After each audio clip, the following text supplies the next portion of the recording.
Kunci ni kalau beli duplikat, mak kau pergi pasar, balik pasar sekejap je naik kereta ni.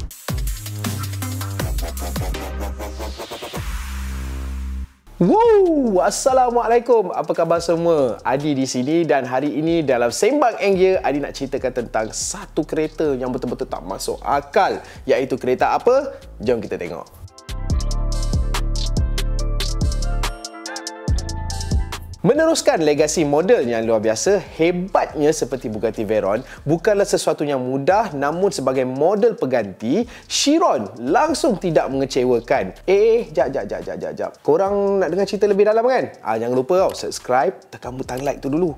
Notification bell tu. Episod seterusnya pun cerita best juga ni. Okey, kita sambung balik. Dalam varian asas, Chiron mempunyai 1479 horsepower dan 1600 Nm of torque yang dibekalkan oleh enjin 8.0 W16 dengan 4 pengecas turbo.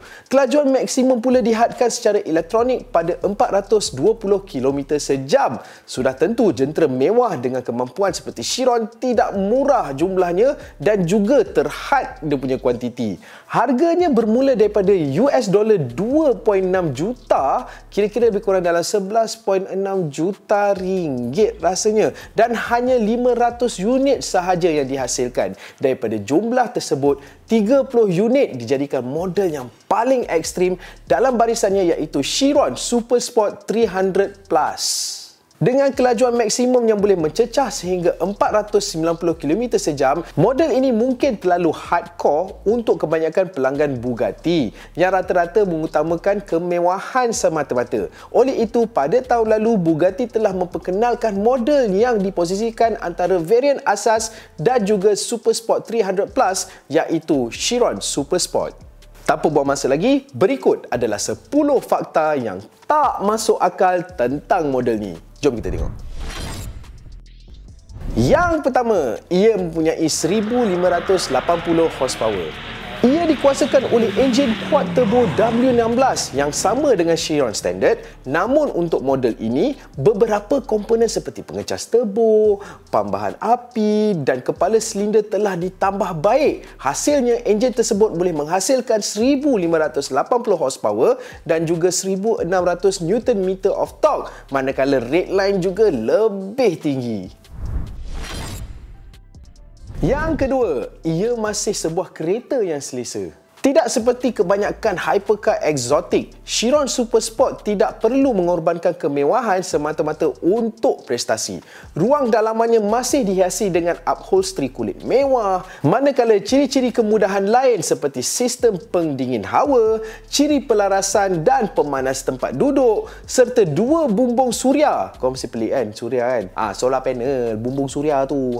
Okey, turut disediakan. Walaupun mempunyai berat sekitar dalam 2 tan, ia mampu memecut daripada 0 hingga 100 km sejam dalam masa 2.3 saat.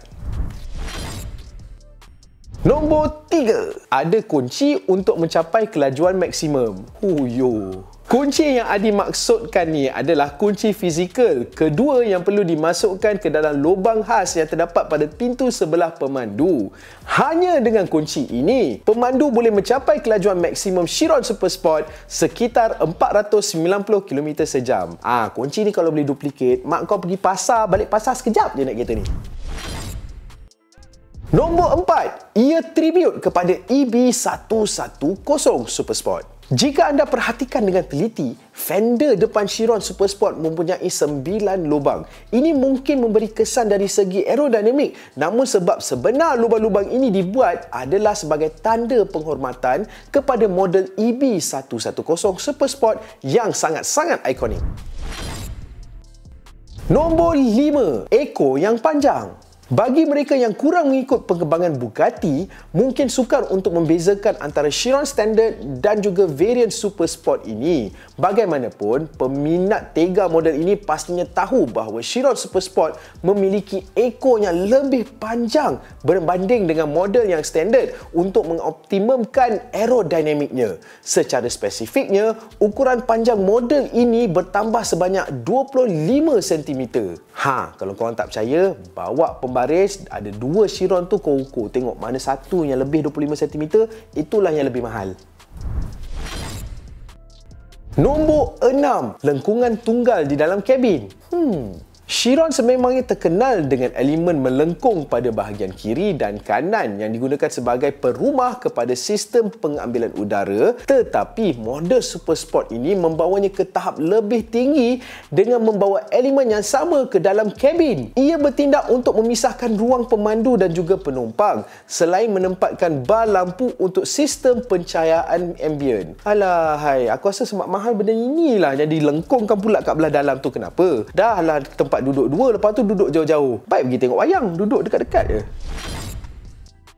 Nombor 7, ia mempunyai 2 lubang isian tangki minyak. Ini confuse. Ramai di antara kita sering terlupa di sebelah mana terletaknya penutup tangki minyak kereta kita. Tapi kalau korang nak tahu, kalau korang tengok dekat meter kereta korang, kan ada logo petrol kan? Dia ada arrow tau, sama ada kiri ataupun kanan. Tak perlulah pusing satu kereta tu macam nak jual kereta. Tengok logo tu pun dah cukup. Dah tahu dah sebelah kiri ke sebelah kanan tempat tangki minyak korang. Tapi cerita pasal Chiron ni lain pula. Masalah ini pula kan tidak akan timbul dengan Chiron Super Sport. Tapi bagi aku tetap masalah sebab ada 2 lubang. Okey? Kerana ia mempunyai bukan satu tetapi 2 lubang isian. Bagaimanapun, hanya lubang sebelah kanan saja yang boleh digunakan untuk mengisi petrol. Lubang yang sebelah kiri itu pula sebenarnya adalah untuk mengisi minyak pelincir enjin. Mambang, harga kau dah 11 juta lebih sampai 2 lubang kau bagi.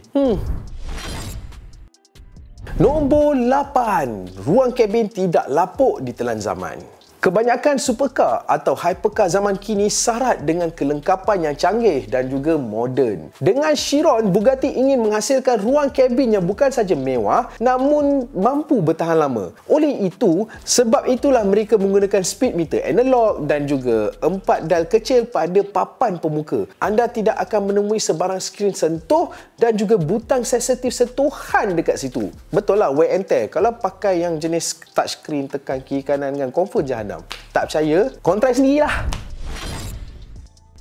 Nombor 9. Apa yang anda bayar, itulah yang anda dapat. Memang benar, dengan harga yang bercecah belasan juta ringgit, Chiron Super Sport adalah antara kereta yang paling mahal pernah dihasilkan oleh mana-mana pengeluar kenderaan. Namun seperti yang sering diperkatakan, you get what you pay for, bermakna dengan harga yang tidak masuk akal itu, anda mendapat sebuah hypercar yang gila dari semua aspek, baik reka bentuk, prestasi maupun kemewahan. Dan tak lupa juga korang punya rotek dan juga insurans. Jahanam bye. Yang ke-10, Bugatti dengan enjin petrol yang terakhir. Sedih. Jika anda terlepas, Bugatti tahun lalu mengesahkan bahawa Chiron akan menjadi model yang terakhir yang dikuasakan oleh enjin petrol tulen. Menerusi kerjasama dengan pengeluar kereta elektrik Rimac, syarikat itu diperkatakan untuk membangunkan model-model hybrid plug-in pada masa hadapan. Itulah dia. Chiron Sport ni yang last pakai enjin petrol. Lepas ni semua pakai Type C. Okey, itulah dia cerita tentang Bugatti Chiron dan juga varian-variannya. Memanglah Hadi minat tengok kereta ni, tapi harga dia Allahu Akbar, tak masuk akal. Lepas ni kalau nampak kereta tu ni memang tengok daripada jauh je lah. Tak berani dekat. Buatnya kalau dekat terlanggar body panel carbon fiber, bercalor. Gila bai. Bayar, aku tak tahulah. EPF aku pun belum tentu lagi boleh cover dia punya kos. Okey, jangan lupa sekali lagi yang dikata, subscribe. Butang notification bell ni tolong tekan sekali. Like button, tolonglah. Banyak video menarik-menarik kot. Tolong tengok. Kita jumpa pada episod yang akan datang bersama Adi dengan topik yang lagi menarik rasanya kot. Okey, dah Adi nak gerak dulu. Assalamualaikum. Bye-bye.